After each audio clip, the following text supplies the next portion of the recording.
Começa agora o programa Bem Viver, uma prosa sobre saúde, bem-estar, comida e agroecologia. Produção Rádio Brasil de Fato.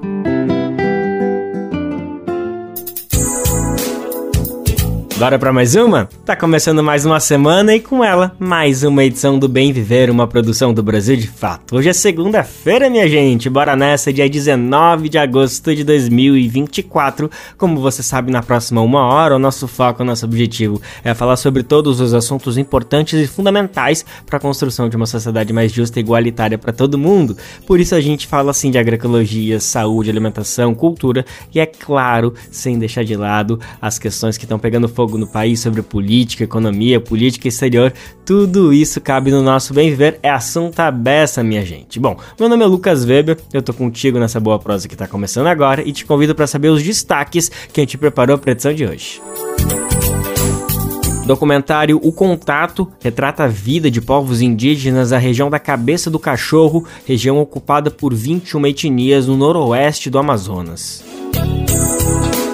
Em São Paulo, gestão do prefeito Ricardo Nunes entrega apenas 49 quilômetros dos 300 prometidos em ciclovias e ciclofaixas. Eleições municipais. Foi dada a largada na campanha eleitoral. Dos 29 partidos registrados, apenas 12 indicaram mulheres para concorrer nas capitais. Exportação ilegal de madeira no Pará aumenta 22% em um ano. Descoberta na saúde. Estudo identifica nova variante do HIV no Brasil. Bom, esses são alguns, mas são vários os destaques do programa de hoje. Bora lá que ele só tá começando. Gente, na última sexta-feira foi dada a largada na campanha eleitoral. É provável que você tenha percebido no final de semana, aí já começou a ser permitido carro de som, panfletos, entre outras coisas mais. Só a partir do dia 30, no final do mês, que vai começar o horário político eleitoral obrigatório. Aí sim que a gente sente a eleição começando a pegar fogo, né? Bom, mas este ano a gente vai ter eleições municipais e que envolvem mais de 5 mil cidades que vão eleger seus prefeitos ou prefeitas, além também dos vereadores e as vereadoras.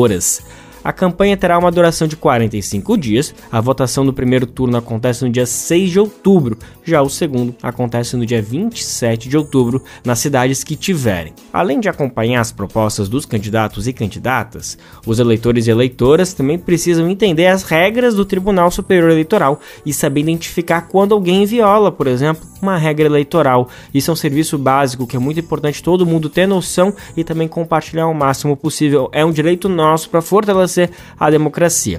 A nossa repórter Nara Lacerda está super por dentro desse assunto e ela está aqui agora no programa para explicar tudo isso pra gente. A campanha para as eleições municipais deste ano teve início oficialmente na última sexta-feira, dia 16, nas ruas e na internet. Já o horário eleitoral gratuito nas emissoras de rádio e televisão começa em 30 de agosto. As propagandas vão até o dia 30 de setembro e a votação acontece nos dias 6 de outubro para o primeiro turno e 27 de outubro para eventuais segundos turnos. 5.569 cidades brasileiras escolherão prefeitos e prefeitas e vereadores e vereadoras para um mandato de 4 anos. A exceção é a capital federal, Brasília, que tem governador e não prefeito. As regras eleitorais são definidas por resolução do TSE, o Tribunal Superior Eleitoral, que prevê as normas para a realização de propagandas, atividades públicas, confecção e distribuição eleitoral. A normativa atribui poder de polícia à Justiça Eleitoral para atuar de ofício na adoção de medidas para assegurar o bom andamento das eleições e o cumprimento das normas. A partir do início da campanha eleitoral, fica permitido aos candidatos e candidatas divulgarem o número que constará na urna de votação e pedir votos diretamente. No caso de eleições para o cargo de prefeito e prefeita, é necessário informar na propaganda eleitoral os nomes das pessoas candidatas a vice e de todos os partidos que integram a coligação ou a federação. A propaganda eleitoral não poderá ser feita em outro idioma. norma. Quando realizada em bens de uso privado, como carros, motocicletas e bicicletas, não deve exceder o limite de 0,5 metros quadrados. É proibida a veiculação de propaganda de qualquer natureza em locais públicos de uso comum, incluindo postes de iluminação pública, semáforos, viadutos, assim como edifícios do poder público. De 48 horas antes até 24 horas depois da eleição, fica vedada a veiculação de qualquer propaganda política em rádio ou TV, assim como a realização de comícios ou reuniões públicas. Os atos públicos de campanha também ficam permitidos a partir desta sexta-feira, desde que cumpram com os parâmetros estabelecidos pelo TSE. Apesar de não necessitarem de autorização prévia, eventos em locais públicos devem ser comunicados à Polícia Militar local. Mas é proibida a utilização de trios elétricos. As carreatas e desfiles em veículos automotivos ficam liberadas, mas é preciso observar a declaração dos gastos de combustível à Justiça Eleitoral. Carros de som podem ser utilizados como meios de propaganda, apenas em carreatas, caminhadas, passeatas ou durante reuniões e comícios.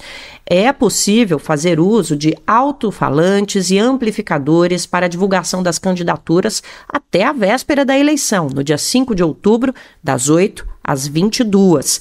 Mas a instalação desses equipamentos, bem como a realização de atividades públicas, não pode ocorrer próximo de espaços públicos.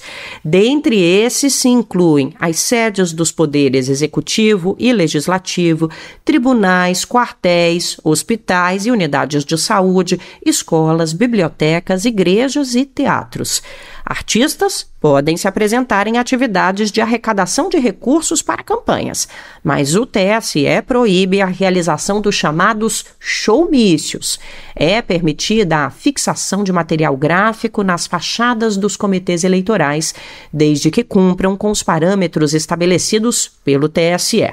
Na parte externa do comitê central, as informações sobre o candidato ou a candidata não podem ultrapassar 4 metros quadrados. E nos demais comitês de campanha, apenas meio metro quadrado.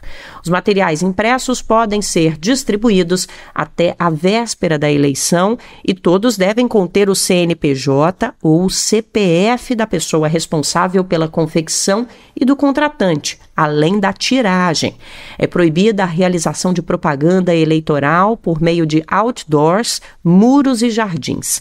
A Justiça Eleitoral também proíbe a utilização de obras artísticas em jingles de campanha sem a devida autorização dos autores.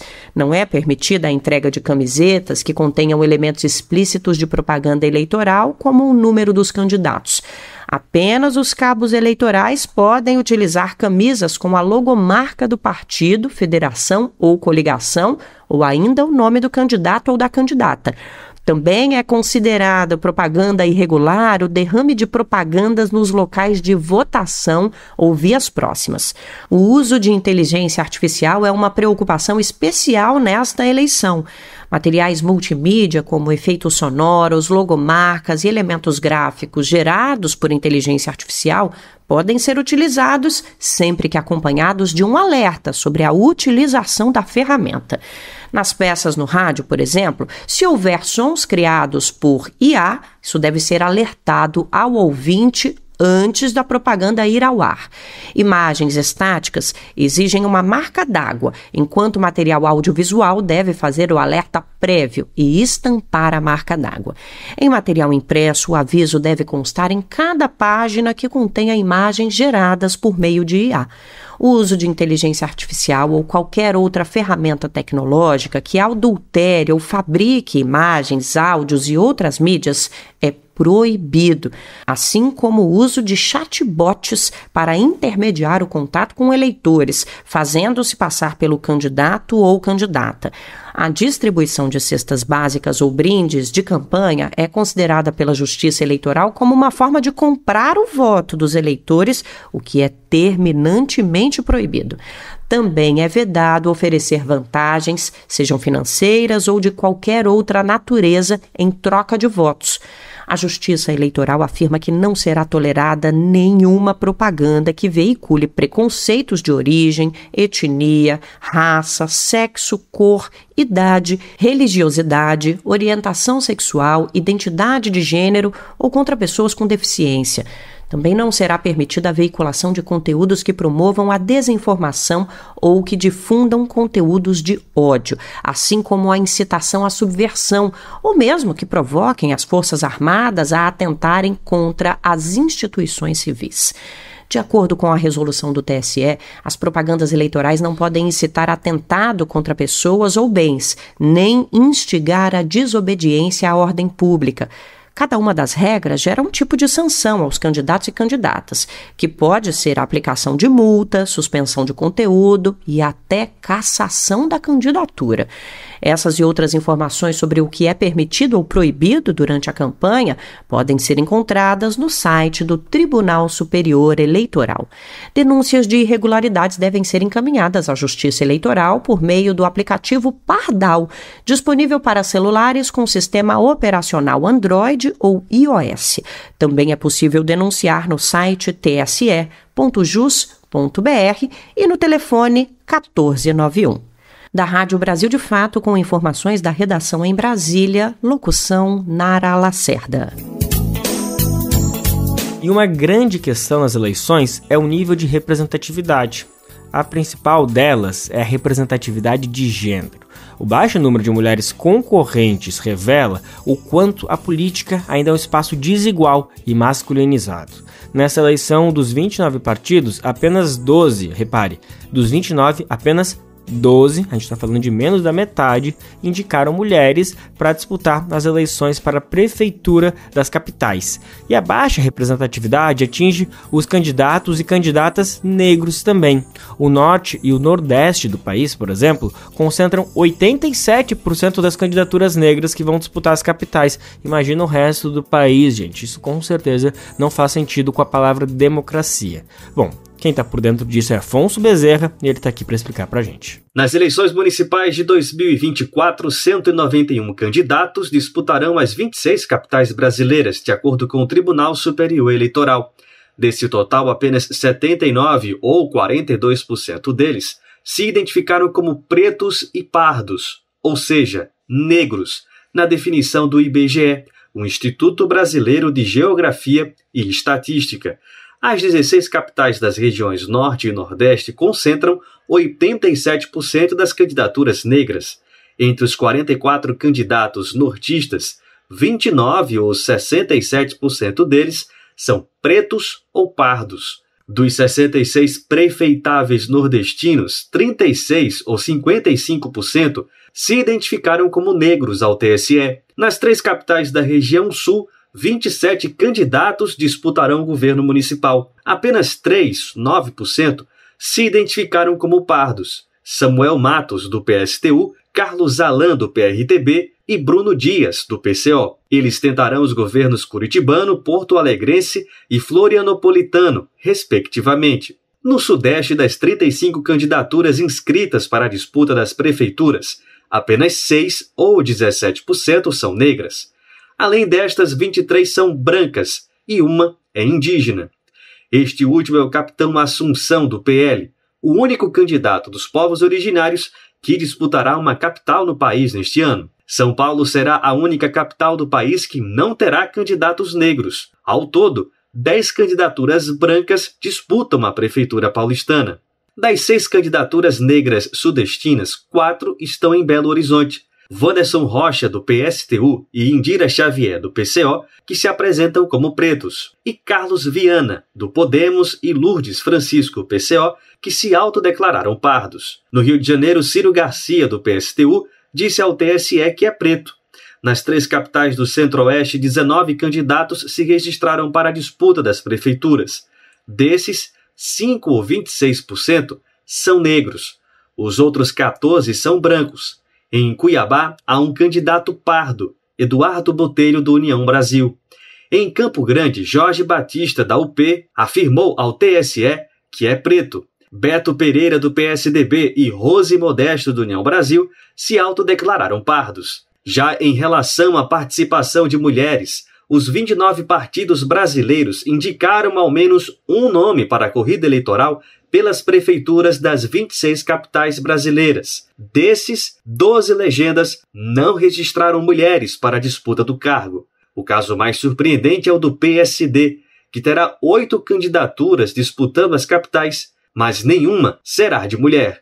O Avante e o PRTB apostaram em 5 candidatos para a corrida eleitoral cada um, mas nenhuma candidata. Além dos 3, Mobiliza, Democracia Cristã e Rede também não indicaram mulheres para a disputa. PROS, PRD, PCB, Cidadania, PV e Agir só lançaram uma candidatura cada um e o eleito nos 6 casos foi um homem. A UP terá 14 candidatos disputando a prefeitura das capitais. Desses, 7 serão mulheres. É o partido com a maior presença feminina em seus quadros para a corrida eleitoral pelo governo das capitais. Logo atrás estão o PSOL e o PT, com 5 mulheres cada. A diferença é que os petistas terão 13 candidaturas, espalhadas pelas capitais, e os pessoalistas, 15. Da Rádio Brasil de Fato, com reportagem de Igor Carvalho, da coluna Nota Política, Afonso Bezerra.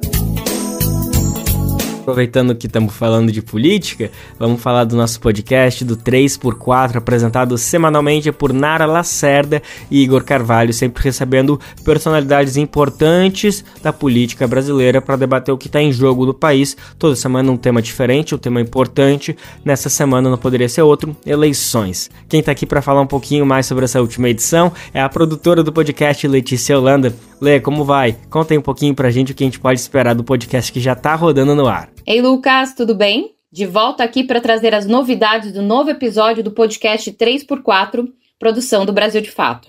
Com o início oficial das campanhas eleitorais, demos o pontapé inicial nas análises das eleições municipais de 2024, com um raio-x das disputas políticas em 5 capitais brasileiras.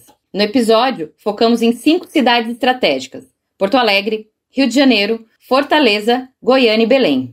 E quem traz a análise afiada é o cientista político Nicole Ramires, da Fundação Escola de Sociologia e Política de São Paulo, e também o nosso comentarista José Genuíno, ex-liderança do PT e deputado constituinte. E tem mais. Além de traçar um panorama dessas cidades, o programa explora como o cenário político brasileiro começa a ser redesenhado nos próximos meses e traz um olhar atento sobre o impacto da polarização nas urnas. Vamos ouvir um trechinho? Já o Lula também, né? Ele vai se engajar bastante nessa eleição. Os dois têm, ambos têm muito capital político, né? Resultado da última eleição e uma influência muito grande sobre os municípios. Há um ponto negativo nessa história, né? Porque quanto mais a eleição se nacionaliza, mais os problemas locais ficam ofuscados, né? Então, as pautas, né, de saneamento básico, segurança, educação, entre outras, acabam sendo deixadas de lado, né? E a gente vê um pouco disso aqui em São Paulo com Pablo Marçal, né? Que basicamente não diz nada com nada. A ideia dele é ser um filhote de Bolsonaro, atacando os candidatos e pouco propondo qualquer iniciativa política louvável, né? Mas apostando justamente nessa polarização, em ser o candidato do Bolsonaro, né? Mas eu diria que o brasileiro já está cansado disso também, né? O bolsonarismo não trouxe nada, né? Enquanto que o governo Lula, nesses 2 anos de governo, a gente já tem um controle maior da inflação, a redução do desemprego, gradativamente, embora lentamente, o salário tenha aumentado ali em média, né? Enfim, isso pesa muito a favor da participação do Lula nessas candidaturas. É isso, Lucas. Quer saber o que está por vir nas eleições de 2024? Não perca o novo episódio do 3x4. Ouça agora na sua plataforma de streaming favorita ou em nosso site, brasildefato.com.br. Até mais, grande abraço, Lucas. Lembrando então que o 3x4 é uma produção do Brasil de Fato, apresentado por Nara Lacerda e Igor Carvalho, os nossos repórteres aqui da casa. Vai ao ar toda semana, sempre à sexta-feira, e fica disponível nas principais plataformas de podcast, como no YouTube e também no site do Brasil de Fato.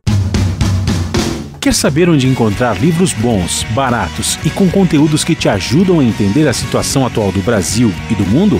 Na Expressão Popular, Lá você encontra obras sobre marxismo, agroecologia, educação popular, literatura e muito mais. Com os livros da expressão popular, você se fortalece para a batalha das ideias e para a construção de um mundo melhor. Para saber mais sobre o acervo dessa editora popular, acesse o site expressãopopular.com.br ou faça uma visita à livraria na Rua Abolição 201, próximo ao metrô Anhangabaú, em São Paulo. Editora Expressão Popular.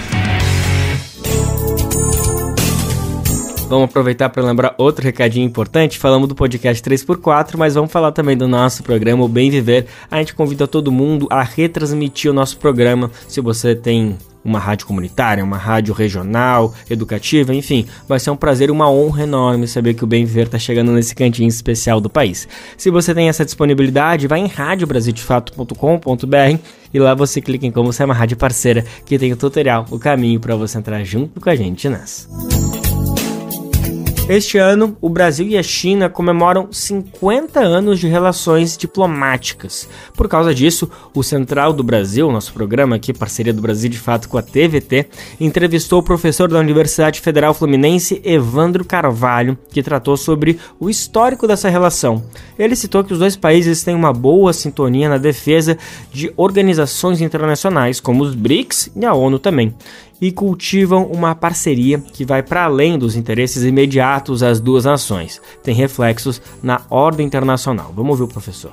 Essa relação bilateral, como nós já sabemos, é uma relação com muita complementaridade, pelo fato de que o Brasil é um grande exportador de commodities, concentrada a sua pauta de exportação em petróleo, soja, minério, né?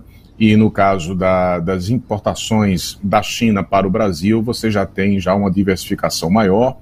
Então, é uma complementaridade interessante, mas que também precisa ser revista, não no sentido de desfazê-la, né? Porque o Brasil é uma potência agrícola, né? Isso é a vocação do Brasil, não vai deixar de ser, mas a questão é como é que o Brasil pode aproveitar essa complementaridade para fortalecer relações bilaterais para outras oportunidades de exportação de produtos brasileiros com maior valor agregado, né?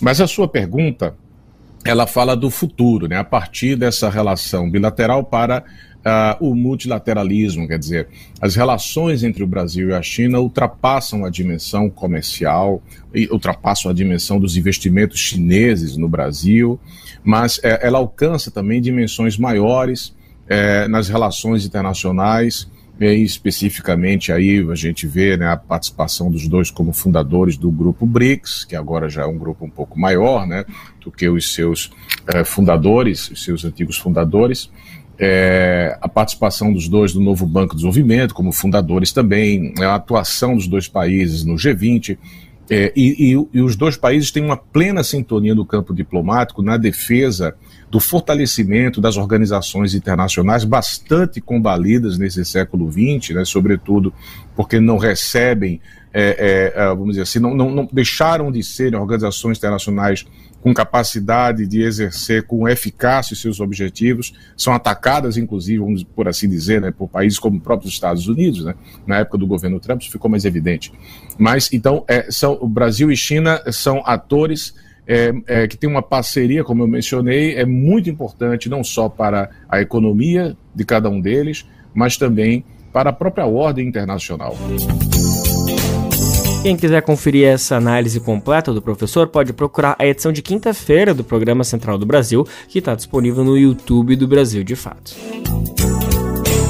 Nosso papo agora é sobre urbanismo e política pública, ou a falta dela, né? Porque o uso de bicicleta é importante, inclusive para o bem viver nosso, da cidade, pelo direito à cidade. É muito importante ter esse debate de como os meios de transporte, essa disponibilidade de se locomover, tem tudo a ver com o direito à cidade, tem a ver sim com o bem viver. O ciclista faz exercício físico, cuida bem da saúde, polui menos o planeta e ainda usa meios de transportes que não travam, que não complicam o transporte da cidade. É excelente para a modalidade urbana. No entanto, para isso acontecer é necessário que exista investimento em ciclovias e em segurança para o ciclista. Em São Paulo, o governo da prefeitura de Ricardo Nunes entregou apenas 49 quilômetros dos 300 anunciados em ciclovia na cidade. Beatriz Drag Ramos tem aqui os detalhes pra gente. Por volta das 8 da manhã, Thomas Wang começa o percurso de sua casa para o trabalho de bicicleta. Ele sai da Saúde, bairro da Zona Sul de São Paulo, e vai até a Berrini. Desenvolvida em gestões passadas, a estrutura cicloviária da cidade de São Paulo recebeu pouca ampliação nos últimos 4 anos. A maioria das ciclovias que foram feitas nesse período 2020 a 2024 são obras que começaram lá atrás em 2020 e foram sendo entregues aos poucos, como a Avenida Indianópolis, a Avenida Rebouças. Eram obras que já estavam contratadas, mas estavam atrasadas, a execução estava atrasada. Mas, vamos ver, de 2022 para 2024 praticamente nenhuma nova estrutura saiu. A sensação de Thomas é comprovada por números da própria prefeitura. O plano de metas da gestão Covas Nunes previa 300 novos quilômetros de ciclovias e ciclofaixas, mas apenas 49,7 foram entregues até julho deste ano. O número representa apenas 16% do prometido. Ao todo, a capital paulista tem 743 quilômetros de estruturas cicloviárias. Em paralelo a isso, a gestão de Ricardo Nunes, do MDB, é investigada pelo Ministério Público por possível remanejamento ilegal de mais de 500 milhões de reais para turbinar obras de recapeamento na capital. Thomas, que é ativista do coletivo Bike Zona Sul, e a Aline Pellegrini, integrante da Câmara Temática de Bicicleta do Conselho Municipal de Trânsito e Transporte, apontam que a sinalização das ciclovias não tem sido feita após as obras. Vi em vários lugares que eu passo, inclusive, que a prefeitura recapeou a via e quando eles estão fazendo recapeamento, por lei eles têm que, vou dizer entre aspas, interditar a via e fazer sinalização temporária. Só que eles não fazem, óbvio, é impossível você interditar uma via em São Paulo, é inviável, mas eles não põem nenhum tipo de sinalização temporária. Então o que acontece? O ciclista fica perdido, ele estava seguro na ciclovia, na ciclofaixa, e de repente ele não tem para onde ir, ele não sabe para onde ir. Temos a Avenida Rafael de Barros, por exemplo, que voltou menor. A gente tem a Avenida Jornalista Roberto Marinho, que voltou incompleta em alguns trechos. Tem alguns trechos que ainda não foram sinalizados. Isso a gente está falando de 8 meses de sinalização incompleta. Tem trechos que não foram feitos ainda. Então a gente tem bastante dificuldade. A falta de melhorias nas ciclovias e ciclofaixas vem provocando um aumento no número de ciclistas mortos. De acordo com dados do Infociga, em 2023 ocorreram 367 mortes de ciclistas no estado de São Paulo, quase o equivalente a uma morte por dia, números que se mantêm constantes pelo 3º ano consecutivo. Somente até junho deste ano, 219 ciclistas morreram no estado de São Paulo, 22 pessoas na capital paulista. Em 2023, a cidade de São Paulo registrou o maior número de mortes, com 35 no período de 1 ano. A Aline lembra que mulheres sofrem ainda mais com a falta de estrutura cicloviária. Além disso, a gente tem um impacto principalmente sobre mulheres e crianças, que elas sim, e essas crianças e essas mulheres deixam de utilizar a bicicleta porque não tem estruturas seguras para utilizar. São as grandes impactadas. Também são impactadas as pessoas da periferia, porque se você for olhar o mapa de onde estão as estruturas localizadas, estão mais localizadas no centro expandido, né? A gente não consegue avançar, fazer conexões reais com as regiões mais periféricas da cidade. A gente ainda tem subprefeituras na cidade que não tem 1 quilômetro sequer de estrutura cicloviária implantada.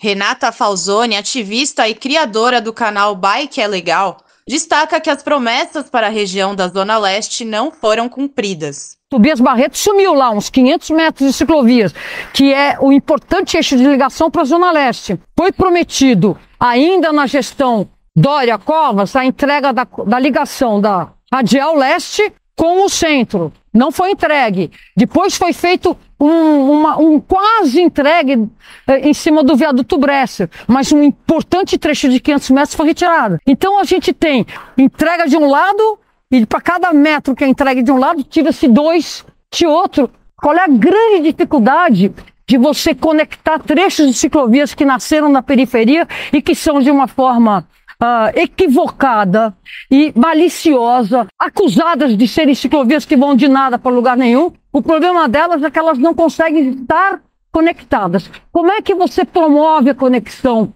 dessas ciclovias, interferindo em locais, reduzindo o espaço do automóvel? Porque a dificuldade de você conectar é porque você vai, de fato, reduzir o espaço do rei automóvel. E aí, o gestor se acovarda.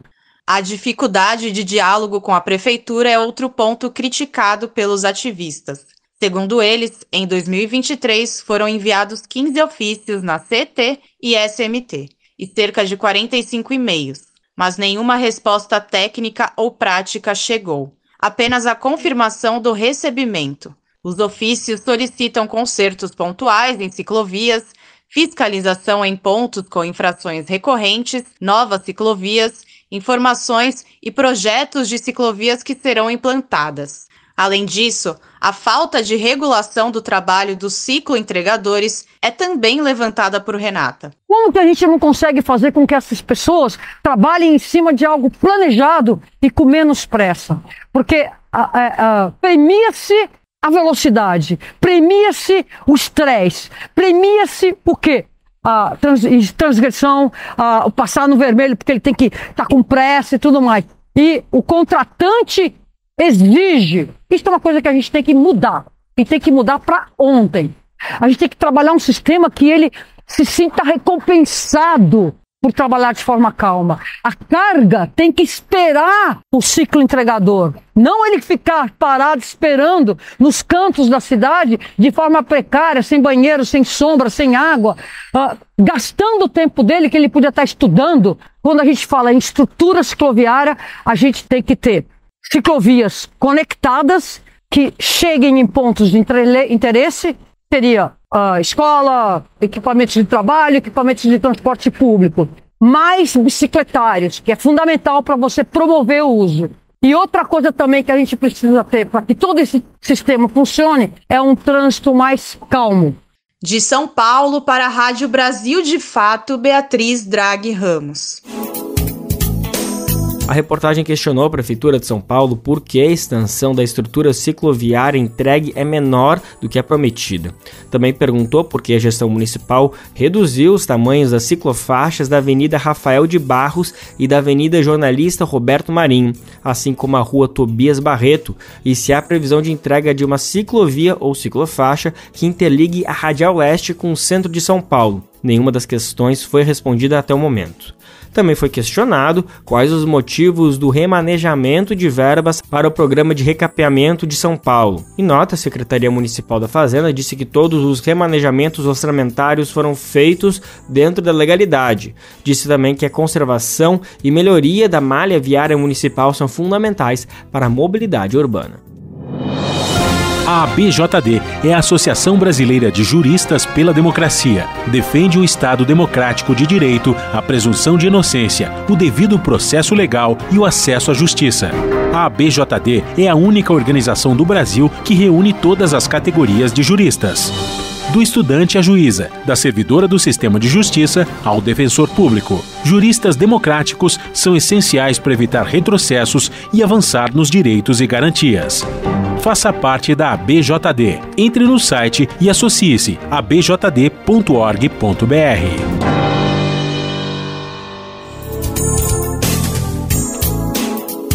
Agora o nosso assunto é meio ambiente e com um tema preocupante. Um verdadeiro alerta para toda a sociedade. Atenção, em um ano, a exploração ilegal de madeira no estado do Pará aumentou 22%.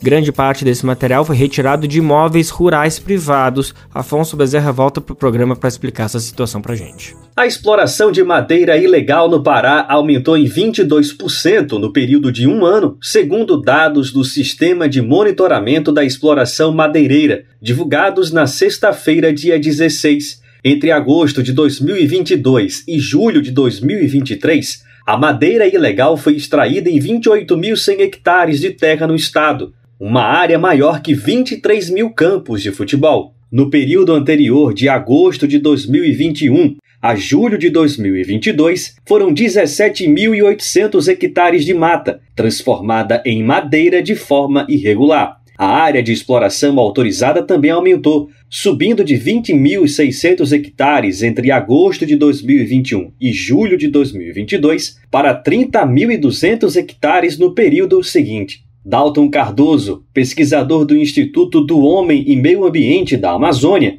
explica que a atividade feita legalmente é segura, mas da forma como está, causa danos graves. O aumento da atividade madeireira autorizada, identificada pelo SIMEX no último período, é tida como positiva, porque a atividade legalizada em si precisa ser sustentável, gerar empregos e pagar impostos. Porém, a cada 5 hectares de extração madeireira identificados pelo SIMEX no último relatório, 2 não possuem a devida autorização. Isso ainda é um percentual elevado, pois a atividade sem a devida autorização gera danos ambientais, ameaça povos, comunidades tradicionais, além de gerar uma competição desleal com o setor madeireiro. A maior parte da atividade irregular é realizada em áreas cadastradas nos sistemas de registros de terras, como o Sistema de Gestão Fundiária e o Cadastro Ambiental Rural, o CAR. Esses imóveis rurais são responsáveis por 72% da madeira ilegal extraída no estado. O Instituto trabalha com 4 categorias de ocupação do território para análise dos dados: áreas protegidas, terras não destinadas e vazios cartográficos, imóveis cadastrados e assentamentos. Nos assentamentos, a extração de madeira ilegal teve aumento, passando de 5% entre agosto de 2021 e julho de 2022 para 14% no período seguinte. Nas terras destinadas e vazios cartográficos, a ação ilegal caiu de 15% para 10%. E nas áreas protegidas, como unidades de conservação e terras indígenas, o percentual da extração irregular passou de 6% para 4%. Nessa última categoria, ganha destaque o território Amanaé, de onde foi retirada 92% da madeira ilegal extraída de áreas protegidas no período mais recente. Dalton Cardoso destaca que a situação demonstra a urgência da demarcação do território indígena. Identificamos e publicamos em nossas 3 últimos relatórios uma alta pressão na reserva indígena Amanaé. Então, algo em torno de 3.000 hectares de extração de madeira foram identificados somente nesses 3 últimos relatórios. Esse aumento de invasões para retirada de madeira não autorizada na reserva indígena Amanaé tem ameaçado o grupo de indígenas ali presente. Os dados gerados pelo SIMEX dentro da reserva indígena Amanaé precisam ser utilizados para facilitar e agilizar o processo de demarcação e desintrusão do território. O território foi reconhecido em 1945 e está cadastrado no sistema da Fundação Nacional dos Povos Indígenas, a FUNAI, mas ainda aguarda pela homologação.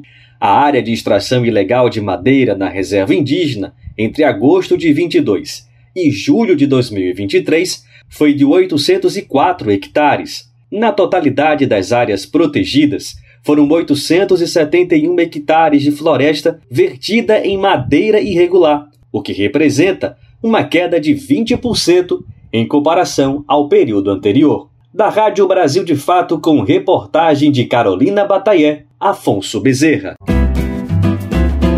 Programa Bem Viver, sua edição diária sobre saúde, bem-estar, comida e agroecologia.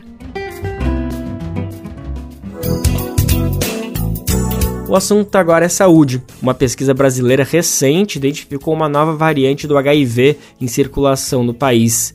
Ela é resultado de 2 tipos de vírus que são bastante difundidos no Brasil. Esta nova variante, batizada de CRF146BC, foi observada em exames de sangue de pacientes do estado do Rio Grande do Sul, Rio de Janeiro e Bahia. Nara Lacerda também volta para o programa para explicar isso para a gente. Uma pesquisa brasileira identificou um novo tipo de HIV em circulação no Brasil. A variante recombinante, batizada de CRF146BC, foi observada em exames de sangue de pacientes dos estados do Rio Grande do Sul, Rio de Janeiro e Bahia. Ela é fruto da combinação genética dos tipos B e C do vírus da AIDS, ambos amplamente difundidos em território nacional. As formas recombinantes de HIV são responsáveis por cerca de 23% das infecções no mundo. Desde 1980 já foram identificadas mais de 150 misturas entre variantes B e C. Joana Paixão Monteiro Cunha, autora da pesquisa brasileira, afirma que ainda não se sabe se a variante tem diferenças de transmissibilidade ou no desenvolvimento da doença. Ela ressalta que não há motivo para alerta ou preocupação, porque foram identificados casos esporádicos e não há informações de aumento de transmissão ou gravidade da doença. A hipótese é de que a nova cepa tenha se combinado no organismo de um paciente portador e gerado padrões inéditos. A pesquisa investigou a amostra de uma pessoa em tratamento na cidade de Salvador. Joana explica que é possível que o vírus também esteja presente em outras partes do país, mas ainda sem identificação. Aqui vale ressaltar que nem sempre é possível a identificação de genomas recombinantes, porque os genomas recombinantes, eles são vírus que têm partes de um subtipo numa região do genoma e partes de outro subtipo em outra região. Então, para você dizer com certeza se é um recombinante, você precisa ter, em geral, a sequência completa do genoma viral.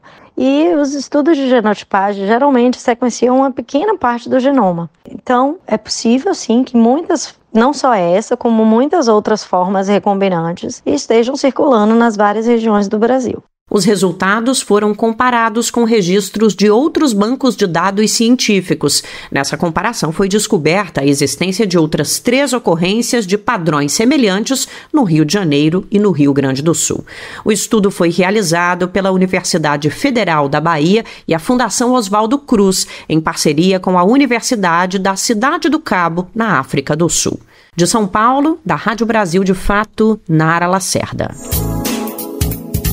Em cartaz em diversas capitais pelo país, o documentário Contato tem direção de Vicente Ferraz e produção de Juliana de Carvalho e se passa numa região extremamente emblemática e importante do nosso país, chamada de Cabeça do Cachorro, noroeste da região do estado do Amazonas, bem próximo da fronteira do Brasil com a Venezuela e Colômbia. A gente está falando de uma localidade que simplesmente reúne 23 etnias indígenas que falam mais de 18 idiomas nativos. O filme, então, aborda principalmente a história de 4 delas, os Yanomami, os Arapaços, os Baniwa e Úpida. A gente vai conversar agora com uma das pessoas responsáveis por realizar esse grande documentário que está circulando por aí, que é Juliana de Carvalho. E a gente primeiro, antes de tudo, te cumprimenta, agradece pela tua disponibilidade. Juliana, obrigado por ter separado um tempinho para conversar com a gente do Brasil de Fato, viu? Obrigado vocês por nos dar essa oportunidade de divulgar o filme, né, para todo o Brasil. Sim, o filme está circulando em diversas capitais, como eu comentei, mas ele já rodou aí o mundo, né? Primeiro esteve na Mostra Ecofalante esse ano passado no Festival É Tudo Verdade, também esteve em Havana, em Cuba, no Festival Internacional do Novo Cine Latino-Americano. Juliana, vamos falar um pouquinho mais sobre essa repercussão bacana que o filme está tendo internacionalmente, nos festivais, mas antes eu queria que tu apresentasse um pouquinho mais pra gente dessa região, né? Da Cabeça do Cachorro, que eu, como comentei, reúne muita cultura, muita efervescência lá, ao mesmo tempo que também muitas ameaças, isso desde o período de colonização. Esse território foi brutalmente invadido pelos colonizadores portugueses e segue ameaçado pelo garimpo, pela construção de estradas, e isso é muito bem retratado no filme, a angústia e todas essas facetas da maldade que vão atravessando esse território. Eu queria te ouvir um pouquinho de uma apresentação de como a gente precisa enxergar, que lente a gente precisa colocar para compreender toda a complexidade dessa região e todas as ameaças que circulam, principalmente para a cultura e a preservação dos hábitos dessas mais de 23 etnias que vivem na região. Então, Lucas, essa região é uma região de extrema exuberância, né? Uma beleza assim, incrível. É o Alto do Rio Negro. É tríplice fronteira entre Colômbia, Venezuela e Brasil, né? É uma região muito remota e onde vivem, né, como você falou, 23 etnias. É uma das regiões de maior diversidade étnica, linguística e cultural do planeta, né? São Gabriel da Cachoeira é o 3º maior município do Brasil, então a gente está falando de um território quase 3 vezes o tamanho de Portugal, onde vivem essas 23 etnias, né? Essa terra, ela foi demarcada durante a Constituinte, né? Então, assim, a FOIRNE, que é a Federação das Organizações Indígenas do Alto Rio Negro, é uma federação muito antiga, uma das pioneiras da organização indígena, né? Então, é um território atualmente bastante protegido, né? Porque você tem a presença de várias instituições federais, né? Como o Exército Brasileiro, que inspeciona as fronteiras, a FUNAI, CMBio, né? Instituto Chico Mendes, e as organizações indígenas, né? É uma região que foi uma das últimas fronteiras de contato, e várias levas de contato aconteceram, né? Primeiro, enfim, contatos mesmo com não indígenas, depois a borracha, né? O grande ciclo da borracha, a escravidão indígena, depois os regatões, que são comerciantes, né? Que, além de escravizar os indígenas, exigiam, né, peles, aves, né, tinha muito esse tipo de comércio predatório, né, piaçava, frutos também amazônicos. Depois, o contato missionário, né, primeiro os salesianos e jesuítas, que chegaram no início do século passado, que criaram os internatos indígenas, né, lugares onde eles retiravam as crianças das comunidades, das aldeias, e levavam para esses internatos, onde eles tentavam, né, apagar toda e qualquer memória indígena e impor, né, a religião católica e a língua portuguesa, né. E depois, mais recentemente, nos anos 40, 50, os missionários pentecostais. Então, São Gabriel é o polo urbano, né, é o centro urbano de toda essa região, 90% da população do município é indígena, né, e atualmente eles também sofrem com invasões, principalmente dos narcotraficantes, né. A região é rica em nióbio, rica em ouro, em pedras preciosas também, né. Então, eles têm, assim, já um histórico de 300 anos de agressões, né, digamos assim, né, de violência, né, principalmente cultural, né. E, como consequência disso, é uma das regiões de maior suicídio indígena do Brasil e alcoolismo indígena, porque essas populações foram culturalmente desestruturadas, né. Atualmente, eles recebem atenção, né, de ONGs e mesmo a própria igreja, né, que já reconheceu, né, essa metodologia, né, de conversão como uma coisa muito negativa, né. Então, a própria igreja local hoje dá uma assistência muito mais humanista, né, inclusive respeitando, né, os conhecimentos tradicionais, né. Então, apesar deles atualmente em alguns rios, né, serem católicos ou serem evangélicos, os próprios religiosos estão tratando, né, respeitando o conhecimento tradicional, o nome indígena, a língua indígena, o benzimento, né, que os pajés fazem, né, que os curandeiros fazem, o uso de medicina natural, né, como ervas, como remédios, né, que a própria natureza oferece, né. E tem um aumento muito grande também da autoconsciência indígena, né, da ancestralidade, né, eles estão muito interessados em educação, né, então tem muitos fazendo faculdade, né, as mulheres também querendo estudar antes de se casarem, né. Então, é uma região onde está acontecendo um movimento muito bonito de resgate cultural, de autoestima, né, de politização indígena, né, e é um lugar cheio de histórias, de encantamento, né.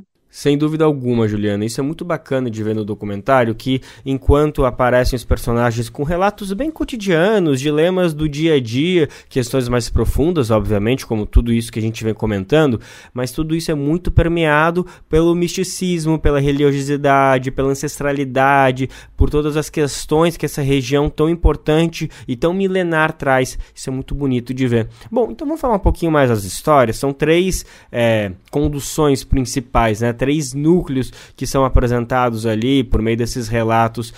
Tu pode explicar um pouquinho pra gente, então, para quem está nos acompanhando, quem são esses personagens, que histórias são essas? O filme contar a história dessa região, que é muito complexa e muito rica, né? Foi um processo bastante complicado para nós, né? Que estávamos tendo contato com essa realidade pela primeira vez, né? Mas o Vicente foi muito sensível, assim, na condução do filme, né? Porque nós optamos por fazer um filme falado em língua indígena, e não é um documentário clássico, um documentário, por exemplo, com entrevistas, com informação, didático. É um documentário onde a gente acompanha 3 grupos indígenas, cada um contando a sua história pessoal, né, o seu drama pessoal, e fazendo travessias, né, nessa região.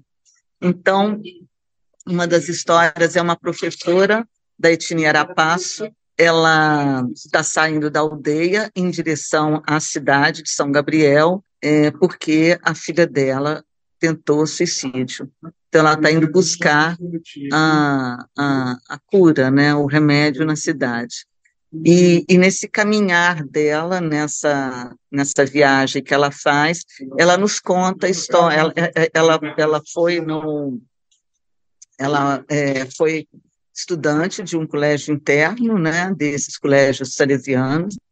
Então, ela conta a experiência dela e nos mostra esse antigo colégio na localidade de Taraquá, que é uma comunidade maravilhosa, no rio Alpés, que é um dos afluentes do Negro, e ela encontra amigos, encontra conhecidos, encontra, né, pessoas que fizeram parte da vida dela, e nesse trajeto ela conta, né, esse drama pessoal que ela está vivendo, mas que é uma das principais temáticas e problemáticas dessa região do Rio Negro, né, que é a depressão jovem, né. Os jovens estão se vendo sem perspectiva, né? Eles estão num limiar de 2 mundos, né? E não sabem muito bem onde é o lugar deles, né? Atual, né?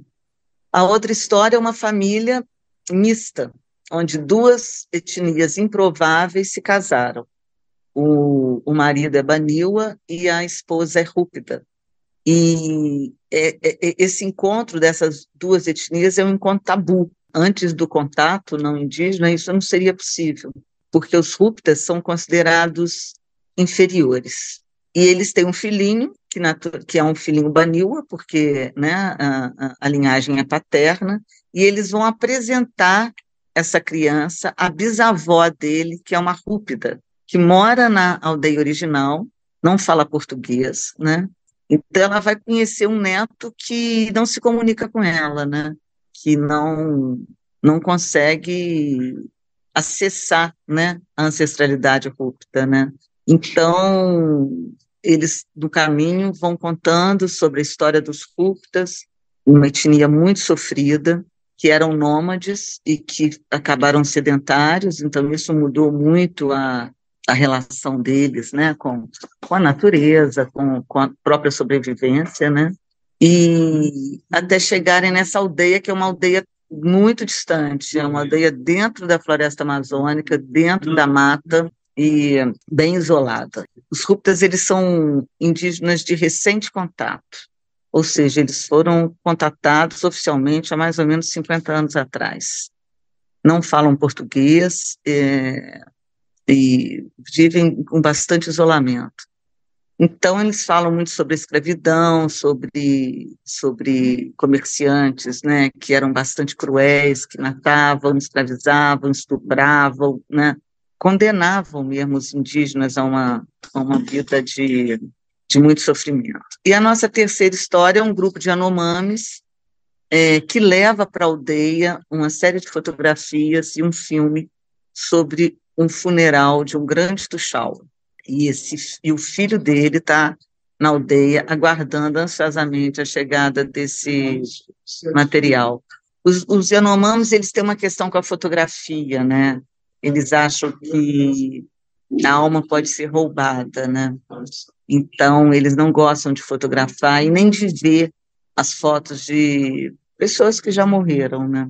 Então, através dessas 3 histórias aparentemente singelas, né, e que podem acontecer com qualquer um, né? Principalmente porque esse é um filme que ele não é feito para os indígenas. Os indígenas conhecem essa história, conhecem a história da crueldade do contato não indígena. Esse é um filme principalmente para o público não indígena, né, que vulgarmente é conhecido como os brancos, né?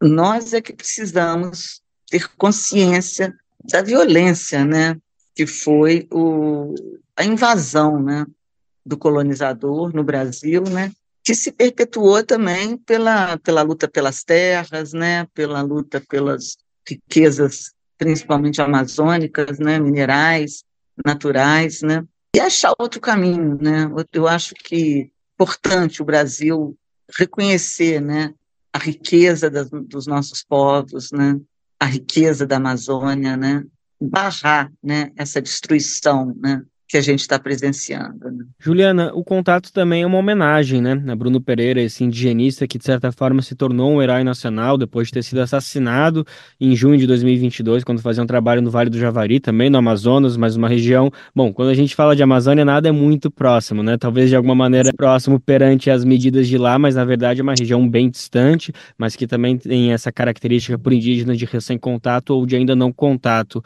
Conta um pouquinho se vocês tiveram um contato, uma conversa com o Bruno antes, obviamente, da rodagem do filme, como que foi, se vocês conseguiram colher algumas experiências, porque ele também chegou a estar na cabeça do cachorro, né?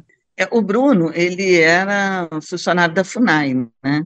E ele trabalhava exatamente no departamento de isolados e recente contato, né? Que é o caso dos Cúpidas, essa etnia que é um dos personagens do filme e essa aldeia, né, que a gente visitou, né, Santa Cruz do Cabari. Foi o Bruno que nos autorizou a ir a essa comunidade, né, e existe uma polêmica dentro da FUNAI se seria saudável ou não uma equipe de filmagem ir até a comunidade. E o Bruno, ele resolveu, né, esse impasse perguntando aos indígenas, né, que eles teriam a palavra final, né. E aí a aldeia toda se reuniu e concordou com a nossa presença, né, exigindo naturalmente uma contrapartida, né, e a contrapartida foi a construção de uma escola. Então, foi muito bonito também, porque a gente conseguiu construir a escola na comunidade, levando de canoa, viajando pelo Igarapé, uma semana, 60 sacos de cimento, motosserra, gerador, né, e telhas, né, e conseguimos fazer a escola, né, nessa comunidade. É muito importante você ter uma escola, porque quando você tem uma escola, você dá às crianças a possibilidade de se educarem, de falarem português, e você tem a merenda escolar, que a própria prefeitura se encarrega de entregar. Então, a escola, ela fornece, né, alimentação e instrumentaliza eles, né, para terem mais esperança no futuro, né, nas possibilidades da vida, né, de poderem seguir os estudos, de poderem se instrumentalizar melhor para viver na sociedade civil, né. E quando aconteceu, né, o assassinato do Bruno, a gente ficou muito chocado, porque é algo que não pode ser esquecido. Foi assassinado a sangue frio, ele e o Dom Philips, dentro de uma TI indígena, onde deveriam estar protegidos, né, e não suscetíveis a bandidos, né. Então, o filme é uma homenagem ao Bruno, ele é dedicado ao Bruno. Em Brasília, fizemos uma sessão em homenagem a ele, principalmente para dizer isso, é um crime que não pode ser esquecido. E existem muitas pessoas ameaçadas, né, simplesmente por defenderem os povos indígenas, né? Da cobiça de grupos, né? Armados e criminosos, né? Então, em homenagem a Bruno Pereira, vamos todos lotar as salas de cinema pelo Brasil e prestigiar esse grande documentário, esse belíssimo documentário, O Contato. A gente acabou de falar com a produtora dele, Juliana de Carvalho, ela que foi responsável pela produção. O filme está circulando pelos cinemas pelo Brasil. Ele se passa na Cabeça do Cachorro, uma região no noroeste do Amazonas, na fronteira com Venezuela e Colômbia, um local que abriga 23 etnias indígenas. O longa mostra toda a riqueza cultural que existe lá, ao mesmo tempo que denuncia todas as consequências maléficas e desastrosas do contato dos brancos ao longo de séculos na região. Juliana, mais uma vez, muito obrigado pela disponibilidade de conversar com a gente aqui no Brasil de Fato, viu? Muito obrigado a vocês e vá ao cinema, prestigie o cinema brasileiro, o documentário brasileiro e essa temática tão importante para a gente. Muito obrigado. Um abraço, Lucas.